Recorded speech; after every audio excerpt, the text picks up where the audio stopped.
Zumaian ere baditugu 11 arrazoi maiatza batean kalera irtetzeko. Azkenengo urteetan herriak turismoarekiko bilakaera ikusita postalezko herri bat egin nahi dutela dirudi. Eta denok garbi dakigu turismora bakarrik bideratutako herri batek zer dakarren, prekaritatea. Prekaritate hori emakume eta gaztiongan askoz nabarmenagoa da. Gainera, lan baldintzak okerrera doaz, bizitza garestitzen nahi da. Horren adibide, etxe bizitza eta alokairuan prezioa. Zerbitzuak ezinbestekoak dira herri batean, baina batez ere zerbitzu horiek herritarren mesedetan baldin badu. Horretarako Zumaian derrigorrezkoa da oinarri ekonomiko sendoa izatea, bai merkataritza zein industria indartuz. Gaur egun, dirua jartzea erdigunean, baina guk pertsonak eta bizitza jarri nahi ditugu erdigunean.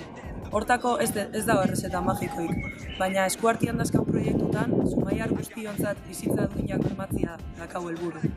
Eta maiatza batean berdina aldarrikatu nahi du. Herrian alde eta herritarran alde lanian jarraituko deula.